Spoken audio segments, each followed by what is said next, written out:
Hello, welcome to NRC. It's Terry here and a PG4L update.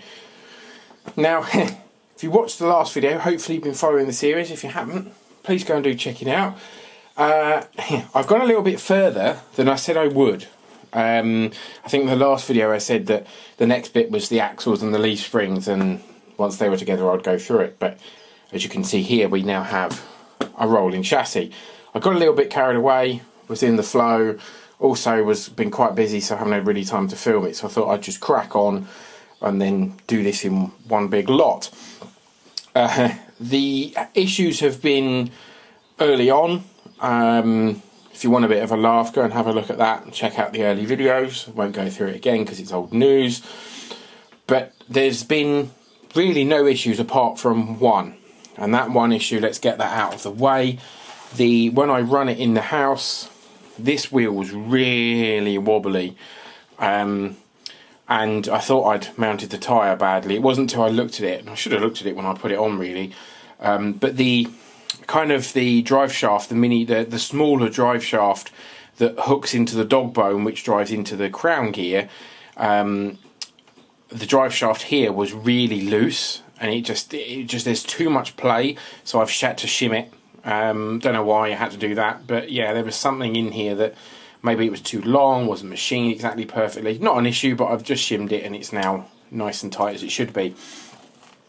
What a beast. I mean, let's put her at the back and you can see size difference compared to my SCX 10.2. So if I line the back wheels and the back of the chassis on both rigs are about the same, so they're in line. You can see how much longer the PG4L is. It's quite a bit, almost a whole wheel width in front. So she's a beast. She really is. And she's gone together from the early stage, after doing the chassis, she's gone together beautifully. Really pleased. The axles, although they're plastic, they're really, really nice. I really like all the links as well. Just, yeah, really nice plastic quality actually. Good plastic. The quality of the plastic is good. That's better.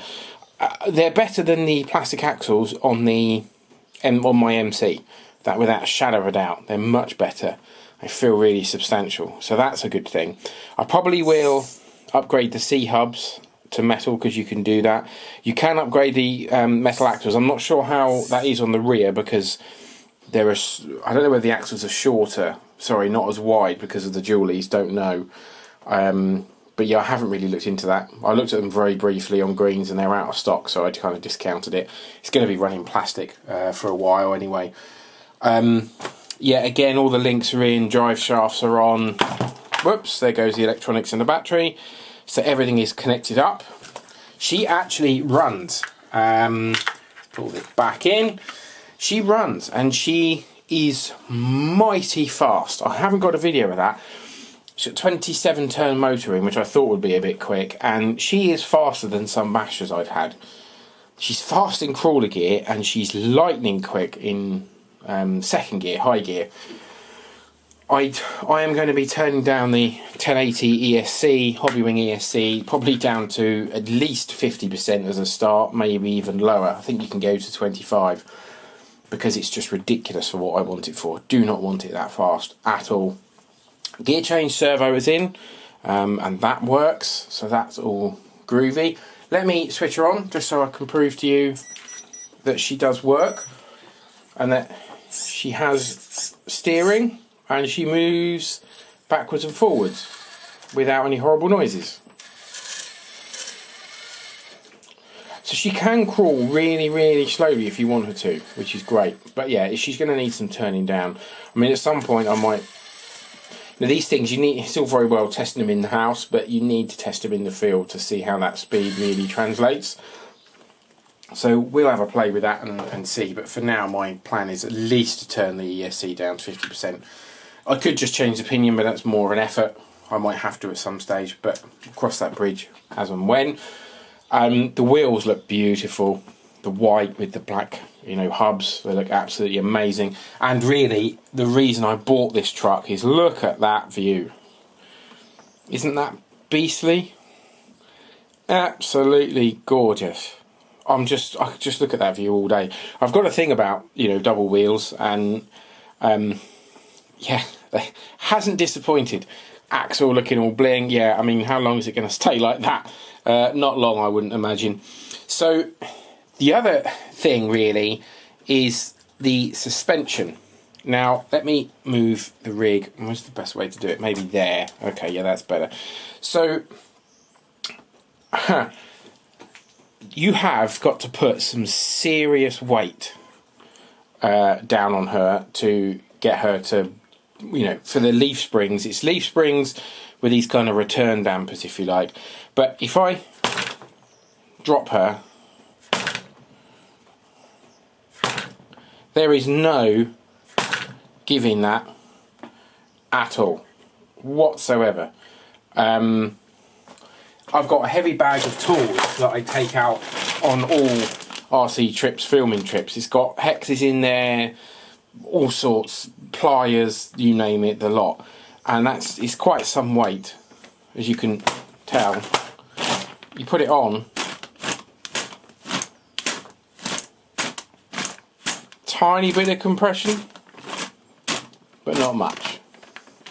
So when I run it in the house over obstacles, the front just lifts off the floor. When it gets to the point that the rear on any rig would normally compress, you know, to take up that slack and stop the front just lifting up, it just lifts the front. You know, any kind of trying to do some scale driving, it's just going to bounce. I mean, even, you know, the body shell's quite heavy, but not that heavy.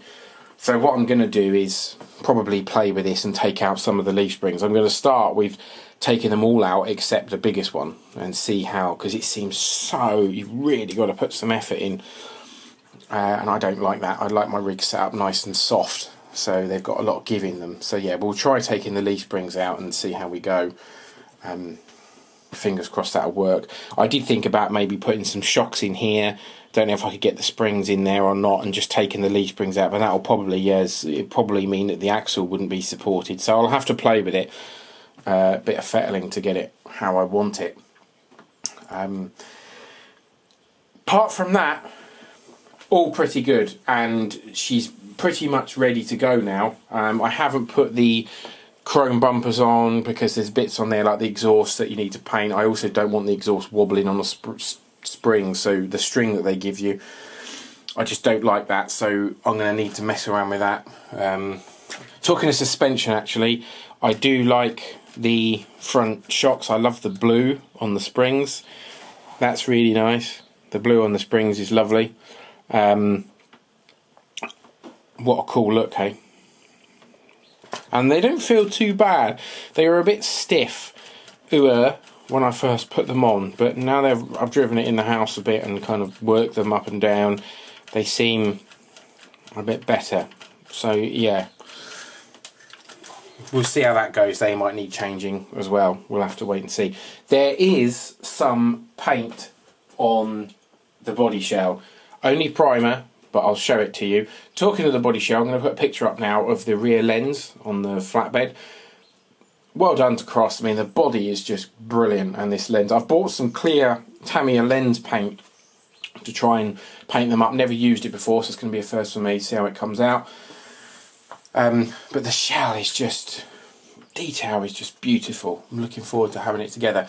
I have, because I'm not going to put an interior in, I have sprayed with the Tamiya,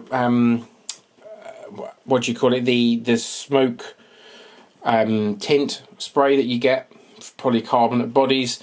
So I've sprayed that, so when it's actually on a flat surface, it's really quite dark, because I'm not going to put any interior in this, and I didn't want you seeing all the wires going through. So I don't know if it's dark enough yet. I've still got quite a lot left in the can, so it may need to go darker.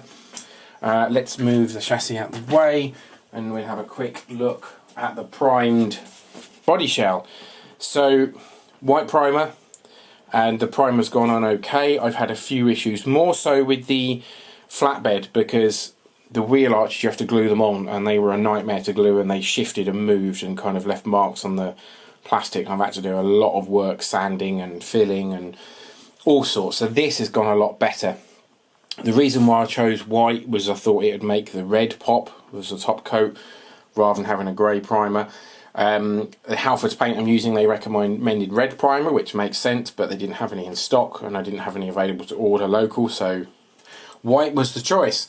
So it's ready for red paint now, and I am refraining from doing it at the moment because I've been doing quite a lot of painting recently, getting me a headache despite wearing masks and doing it in a well ventilated area. And I also feel like I'm kind of getting to a kind of rush stage now because I'm getting a bit bored of painting and sanding and all sorts. So time to put it away. Whoops, coming off the shelf.